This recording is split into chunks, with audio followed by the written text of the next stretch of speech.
Olá, se você tem dificuldade ou interesse em utilizar o software LabSpec 6 da Oriba Jabonivon, utilizado para controlar vários equipamentos dessa empresa, em especial o espectrômetro triplo T64000, esse vídeo é para você.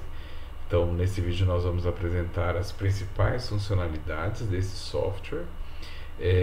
Não vamos aqui explorar as suas funcionalidades mais avançadas, como mapeamento hiperespectral e a correspondente análise. Isso vai ser tema de um outro vídeo, tá certo? Mas aqui nós vamos explorar como utilizar as funcionalidades de localização espacial desse software, as coordenadas x, y, z, que você pode utilizar para fazer, por exemplo, o autofoco e medidas espectrais com correção automática do foco. Quando você entra no software, aqui no LabSpec 6, você se depara com esta janela. Então, são várias as abas disponíveis aqui para fazer as medições. A aba inicial, que é aquela que você vai utilizar a maior parte do tempo, é essa aba chamada Acquisition. Então, aqui nessa aba, o primeiro espaço que você tem é esse espaço de Tags and Autosave, onde você coloca os parâmetros de medição. Lógico, você preenche aqui os espaços conforme a sua necessidade, conforme você queira. Importante lembrar que todos esses espaços, essas informações, elas são salvas automaticamente no arquivo de dados, o que acaba sendo muito importante, muito prático para você quando você vai analisar uma grande quantidade de espectros, uma grande quantidade de dados. Você pode ativar aqui também a opção de autosave, tanto os dados como o vídeo que você vai adquirir, certo? Muito bem. O software de entrada, ele já te dá uma ideia sobre o status do detetor. O nosso detetor, ele utiliza nitrogênio líquido, então aqui é importante que esse status esteja nessa cor verde. Se ele estiver na cor laranja ou na cor vermelha, você precisa repor o nitrogênio líquido do detetor e aguardar o tempo de refrigeração. Um outro status importante é a grade que está instalada. Então aqui a gente tem ajustada a grade de 600 ranhuras por milímetro. Então eu tenho a opção aqui de 600 ou 1800. Então sempre sugerimos iniciar com a grade de 600 ranhuras por milímetro. Outro status importante é o comprimento de onda do laser que você vai utilizar.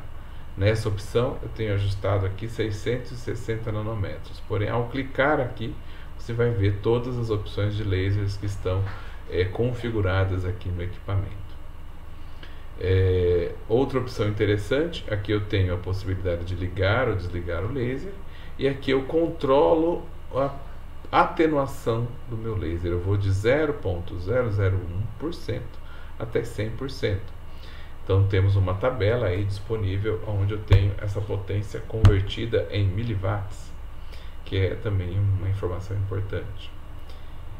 Aqui eu tenho a opção de status das objetivas do microscópio. Então nesse caso não temos a comutação automatizada das objetivas, então você precisa ajustar sempre essa janela para que ela coincida com a objetiva que está sendo utilizada. Aqui eu tenho um número que representa a posição central da grade, é importante utilizar também. E aqui eu tenho outros parâmetros que são importantes, tá certo? Ao fazer a imagem, quando eu quero observar a minha amostra, eu vou clicar aqui nesse ícone do vídeo. E quando eu faço isso, os parâmetros disponíveis nessa janela são aqueles que estarão ativos. Então aqui eu tenho o ajuste do filtro, quando eu faço a imagem, 0,01%. Aqui eu deixei indicado que o laser ele vai estar desligado quando o vídeo não estiver acontecendo, né? E quando ele for iniciado, ele vai estar com 0,01%. E as opções de Flat Field, alto contraste e denoise também para o vídeo, ok? Quando eu coloco a amostra sobre o microscópio para encontrar a sua posição ideal, a sua posição de interesse, agora eu tenho que lembrar o seguinte: eu tenho a opção de ajustar o melhor foco de uma maneira grosseira, que é a opção aqui quando você gira o macrométrico, mas agora o micrométrico foi automatizado, então eu tenho aqui esta engrenagem que vai ser controlada via software. Então, continuando na aba de aquisição, lá embaixo, agora eu tenho nas opções do estágio XYZ a coordenada Z que aparece. Então, o botão micrométrico agora ele foi substituído por esse botãozinho aqui do software, que você clicando para a direita ou para a esquerda você pode subir ou descer a sua amostra, né? Encontrei a posição da amostra, as coordenadas x, y e z. Ao clicar aqui nessa setinha não, nesse símbolo que representa um raio, eu vou zerar as coordenadas, então vou dar uma informação para o software de que aquela é a posição de referência para todas as minhas medidas, né? Então, feito isso, observando a sua imagem, agora nós temos a opção de fazer a medida com o autofocus. Então, o que você vai colocar aqui de importante para a sua medida? Sempre verificar, primeira coisa, né, se o espectrômetro está no modo single. Então, quando eu clico aqui, eu tenho duas opções: o modo single ou o modo triplo. O modo triplo eu utilizo se eu preciso observar modos vibracionais abaixo de 100 centímetros a menos 1. No modo single eu consigo medir entre 100 centímetros a menos 1 e 4.000 centímetros a menos 1. Então, uma informação que é importante da gente sempre apresentar, né? Aqui eu tenho as opções de aquisição. O modo binning, aqui eu estou ajustado em 1. Esse modo binning é a quantidade de pixels que você pode utilizar para apresentar o gráfico de intensidade em função do Raman Shift. Então, aqui com o número 1, cada pixel vai apresentar aqui a sua intensidade. Se você aumenta esse número, posso colocar 2, 5, 10, 16, ele vai reunir, por exemplo, 2 pixels e apresentar a intensidade que esses 2 pixels estão medindo. Então, é como se tivesse ali um super pixel, né? Então, é importante para você salientar modos que são muito baixa intensidade, tá certo?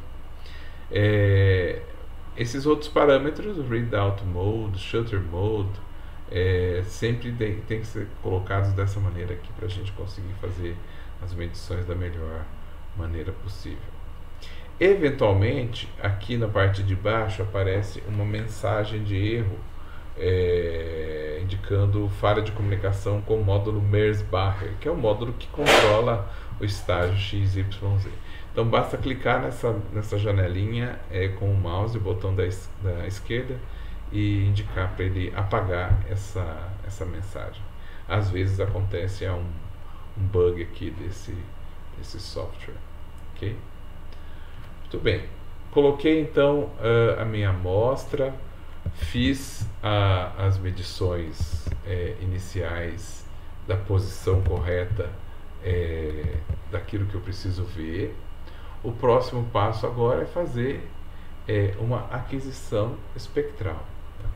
Então, aqui a gente tem sempre que tomar cuidado com o limite de intensidade disponível, porque altíssimas intensidades espectrais podem causar dano ao CCD e geram distorção no espectro, tá certo? Então, antes de fazer medidas longas, você tem que fazer medidas em real time, a opção RTD, usando tempos curtos, tipicamente 1 segundo. Então você vai colocar aqui a grade no centro da sua grade de medição, né? Aqui ele pega uma janela de aproximadamente 2.000 centímetros a menos 1. E eu posso agora usar essa opção que não estava ativa antes, olha só, de autofocus. Então eu coloco no tipo autofocus espectral no intervalo de menos 40 e 40, ele vai medir essa região. Essa região ela tem esse pico que é um pico residual do laser. Então ele vai utilizar este pico para localizar o melhor foco.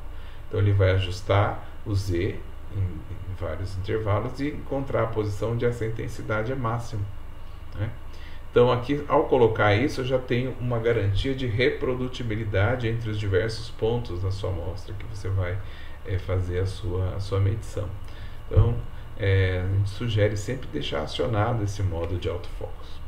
Mas se você não está seguro, ou acha que não é importante, ou por algum motivo qualquer você acha que essa opção vai atrapalhar o seu experimento, é só clicar aqui e deixar desativada a opção de autofocus, que ele não vai fazer isso, tá certo? Então, ao utilizar esses parâmetros de Real-Time Display, eu vou clicar então para fazer um espectro de uma única medida nesse ícone. Clicando aqui, ele vai primeiro ajustar o foco e depois fazer a medição conforme o tempo que você deixou aqui. E ele vai medir isso continuamente até você escolher parar. Então ele serve para você ajustar condições ali de abertura com focal e observar como que está a intensidade do espectro que você está medindo, né? A gente sugere sempre ficar abaixo de 10.000 contagens.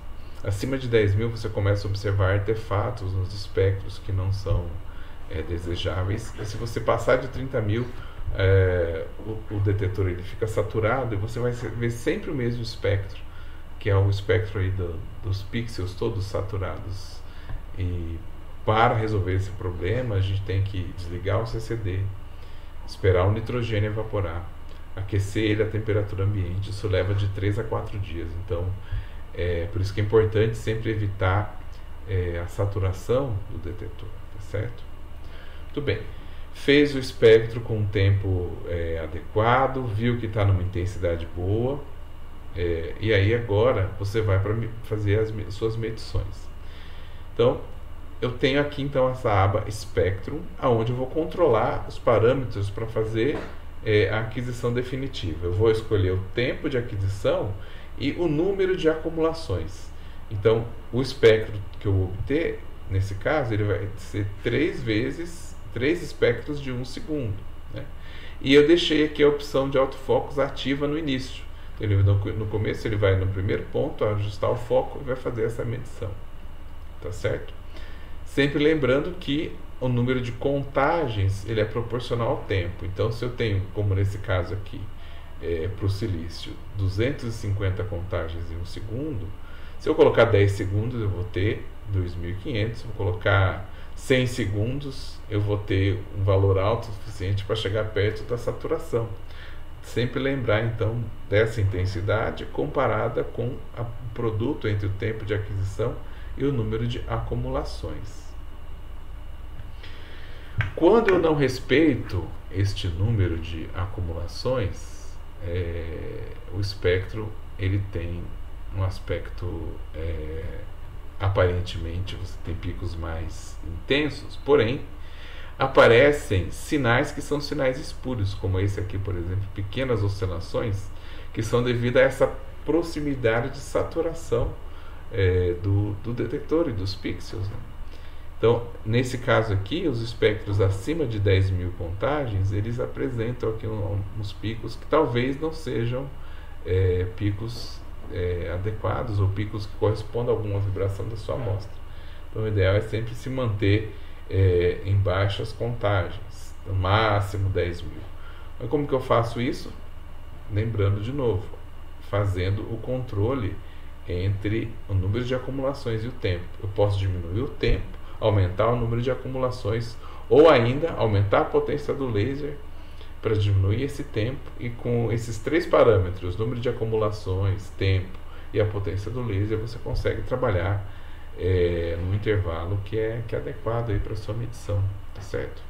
Bom, espero que esse vídeo seja útil aí para você que é usuário da Central ou que tenha interesse em trabalhar com espectroscopia. Até mais.